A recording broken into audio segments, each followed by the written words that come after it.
Well, it is Friday, and that means time to check in with all things entertainment in the city. So we're joined now by Chris Bumbry of JoeBlow.com. Hi, Chris.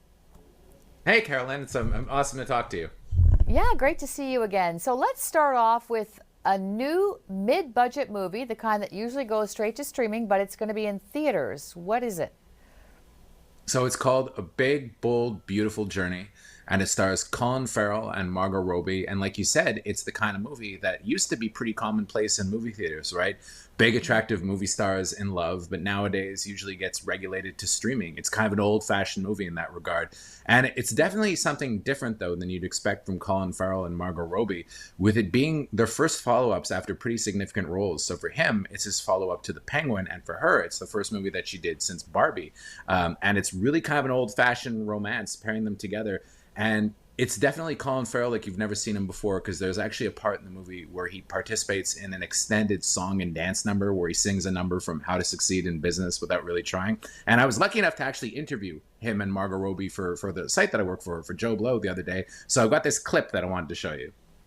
When it came to the night and I was in my lilac onesie and in front of 300 people or two or whatever it was, and this one here having just taking the piss, just the glee that was on her face the whole night, 'cause she could see me squirming in discomfort. It was brilliant. That made it more fun for me, actually. Your response to the that I had to put myself forward for that night was the best part of it.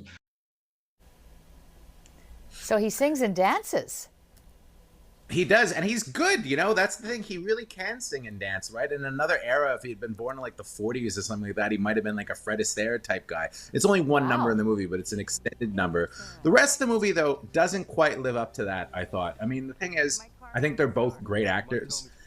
It's just they're given such thin characters to play. I feel like the whole point of a romance is you have to really want these two characters to kind of be together. And then this one, the only reason you kind of want them to be together is because they're both attractive. You know, they're both hot, which is kind of weird. There's no actual like depth to them, which is kind of too bad because, like I said, I miss this kind of movie in theaters. You know, I like a good romance. I like a good drama. That said, I was at a press screening for this one. I was alone. It was me and the security guard, who was this hulking guy. And when it was over, the security guard was in tears because he loved the movie so much. So there you go, a gentle giant. Oh, reason to go so there to you go. the theater. It's hit. Yeah. Okay, well, let's talk about music because there's so many concerts in town this weekend, kind of something for everyone.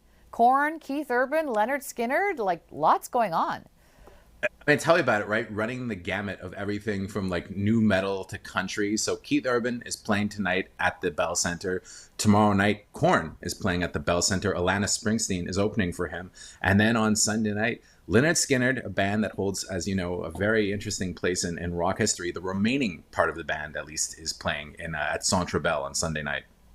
Yeah, I was just listening to Freebird. What a great song when that just takes off there. It's like nothing like it. Speaking of Leonard Skinner, of course, they have such a history, and rock history is being extended in Montreal. Tell us about that. It is. I mean, you know, that's the thing about rock and roll. It's full of these stories that kind of are infamous and will never die, right? Specifically, you know, Leonard Skinner had that terrible plane crash in 1977 that killed off a large chunk of the band. So this thing is by Rolling Stone, of course, which was the magazine that chronicled rock and roll history in the 70s, 80s, and 90s. And it's called Amplified. It's at Oasis Immersion. And it's not really an exhibit. It's more interactive. You have to sign on for a slot. You got to register beforehand.